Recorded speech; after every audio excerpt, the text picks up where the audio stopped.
Would you survive a driving test with these learners? Watch till the end and test your driving knowledge. Because today, Prestige Driving School is bringing you the funniest learner moments and a test yourself driving challenge. Stay sharp and play along. All right, let's start the engine gently. Wait, which one's the brake again? The other one. If you've ever mixed up the pedals, we forgive you. But let's admit it, that heart attack was real. If the traffic light just turned yellow and you're 5 meters away, what do? A. Speed up and pray. B. Stop safely. C. Close your eyes and hope for green again. Lock your answer in now. The correct answer is B. Stop safely. If you picked A or C, you might need to book a lesson with us ASAP. Sir, I've been driving in my village since I was 12. I got this. All right, show me how it's done.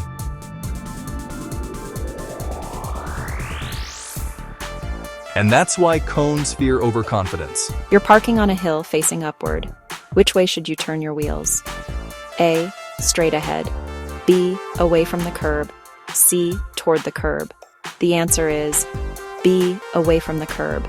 If brakes fail, it rolls away from traffic. Safety first. They think I'm in F1 or what? Just breathe. It's not a race, it's a lesson. When road rage meets driving school, let's keep it cool out there. All right, now it's your turn. You get 3 questions. Ready? Let's go. When approaching a zebra crossing, what must you do? A. Accelerate and wave. B. Stop for pedestrians. C. Honk twice and go. What does a blue road sign with a white arrow mean? A. One-way traffic. B. Turn only if you feel like it. C. Danger ahead. How often should you check your mirrors while driving? A. Every few seconds. B. Only during exams. C. What mirrors? If you got 3 out of 3, you're ready for your license. If you got 1 or less, maybe it's time to book a lesson with Prestige Driving School. Driving is serious, but learning it doesn't have to be boring. Like if you laughed, comment your funniest driving mistake, and subscribe for more epic lessons. Next, top 10 driving mistakes you should never make.